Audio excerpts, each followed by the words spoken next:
listen, after the season finale of The Last of Us last night, I can confidently say if this show wins even a single Emmy over Andor, you will be hearing from me. There will be consequences. You will be hearing from my lawyers. I am sure that artificial banana tastes great to people who've never had a fucking banana, okay? And I'm saying this as someone who likes artificial banana.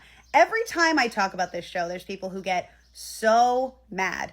And also, there's people who conflate anything I say with, like, any criticism of the show at all as being linked to the people who dislike this show for really stupid, misogynistic, bigoted reasons. I just want to remind people, it wasn't just misogynist, like, Gamergate bros that played The Last of Us. The Last of Us is a game that, since it came out, has had a lesbian woman as its protagonist, okay? Plenty of women, plenty of queer women played these games and already had feelings about the story before they adapted it into a TV show. And a lot of us still have feelings about this adaptation, okay? Just because you disagree with my opinion doesn't mean that it's lining up with the people that have opinions for shitty reasons. This is something that I have tried to talk about in the way that we talk about all fandom, especially now that we're like in this post kind of fandom era.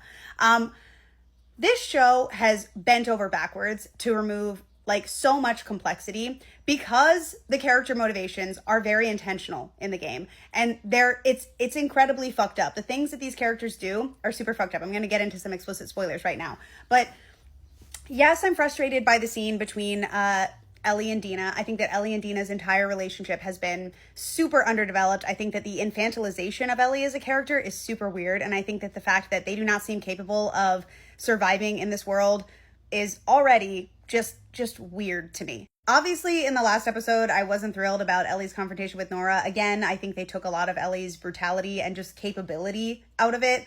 And they just softened the entire thing. And then the conversation with Dina that Ellie has about it is also just like, it feels so sanitized. It feels so lessened. It feels so less impactful. And then this confrontation that Ellie has with Mel and Owen is more of exactly the same, okay? It feels like what happened between Ellie and Mel and Owen is kind of an accident. Like, again, it's not illustrating Ellie's rage, her anger, or her ability, like her physical ability to be intimidating and to fight people off. It literally feels like they're trying to make these characters not really have, it's not their fault. They don't really have accountability for their actions because everything that happens just happens in a flash, happens in an instant. And oh my gosh, they didn't even really get a chance to think about what they were doing. Whereas in the game, this is what I was talking about at the beginning of the season when I was saying that the fundamental difference between the format is the game forces you to, as the player, to do these things. There's so much intentionality behind everyone's actions. In the game, Mel and Owen are fighting. They have their own interpersonal conflict, and every choice that they make, there is a motivation behind it, and it is not an accident. It is not just a happenstance that Ellie finds them. There is a story that is woven together, and it seems like they're trying to, like, in the next season, maybe tell Abby's side of the story, and so we'll get some more context between why Mel and Owen were there in the first place. But as it stands now, the story just feels incomplete and ineffective and not impactful at all. Like, the choice that Mel makes in the game is out of vengeance, and she in that moment is reacting to what happened to Mel, and she has her own character motivations, and she is a full character, and Ellie still chooses to kill her knowing everything that she knows after she attacks her. I can't.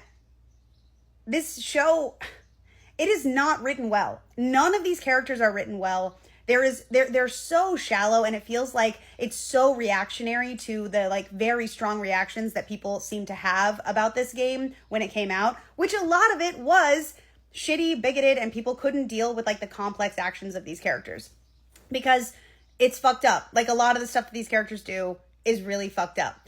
That's kind of the point. But anyways, I just don't even think that like this show is really worth the kind of discourse that people are having about it. I don't think it should be in the awards conversations. I don't think that anything about it warrants as much attention as it's getting. honestly. And that sucks because a lot of the like actors involved are people that I like really think are cool and really like talented and want to support. But that's just the long and short of it. And I don't know. I enjoy Caitlin Dever, so I would, I'd be curious to see what she does with Abby next season, but I just don't even know if I'm capable of continuing to watch this show because it's just I think that intentionally stripping these characters of what makes the story interesting and what makes them unlikable, it removes the entire purpose. I just don't understand what we're doing here.